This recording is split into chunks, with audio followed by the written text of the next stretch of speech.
I'm Lucas, and when my partner told me, almost casually, that her ex had reached out and that she could go back to him, I felt a knot tighten in my chest, a strange mixture of hurt, surprise, and something heavier I couldn't quite name, and yet, without hesitation, I said, "Follow your heart," because I had learned that love isn't about possession, it's about honesty and allowing people to make their own choices, even when it stings.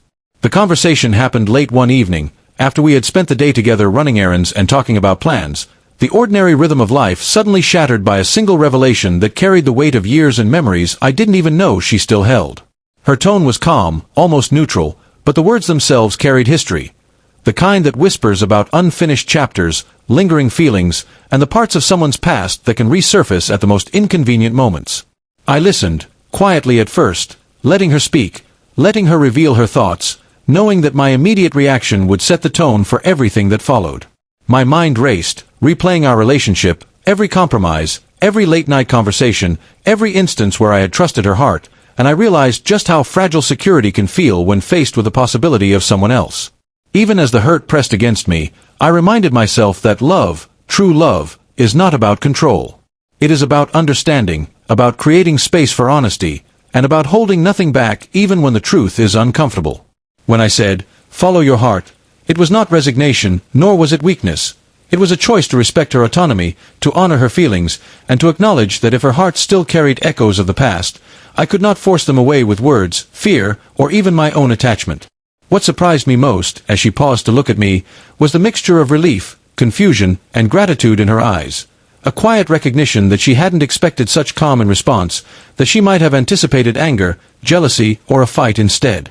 I realized then that the strength of a relationship is not measured only by shared happiness, but by how each person responds when confronted with truths that test the very foundation of trust and emotional integrity. The next hours were a quiet storm within me. I walked around our apartment, letting the revelation settle, wrestling with the pain and the clarity that had accompanied it. I thought about all the ways people cling to familiarity, the ways old attachments can haunt even the most committed hearts, and the ways in which love can be both liberating and frightening at the same time. I reflected on my own sense of self, the balance between attachment and independence, and how saying, "Follow your heart," was both an act of love and an affirmation of my own values. Values that insist on respect, honesty, and courage in the face of emotional uncertainty. In that reflection, I realized that my calmness, my decision not to plead or argue, was not passivity, but a statement of strength.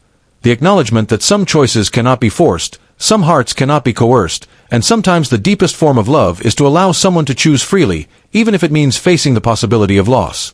By morning, the tension had softened into understanding.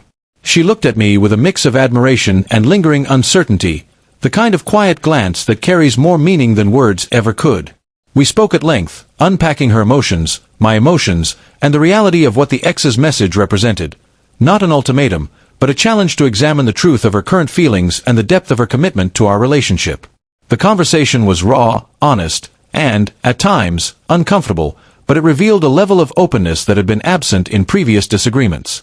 I realized that love is not measured by absence of fear or pain, but by the willingness to face them with clarity and integrity. In letting her follow her heart, I had given her the freedom to make a choice that was fully her own, while simultaneously asserting the value of honesty, trust, and respect in our connection. In the end, the ex never became more than a passing thought, a reminder of past chapters that no longer defined her. But the experience left us both changed. She recognized the strength in my response, and I recognized the importance of maintaining calm and composure in moments that could easily have unraveled us. Saying, "Follow your heart," had not been easy, but it had been necessary, a statement that love is strongest when it is fearless, selfless, and grounded in understanding. And as we moved forward, side by side, I knew that the night's revelation had not weakened our bond.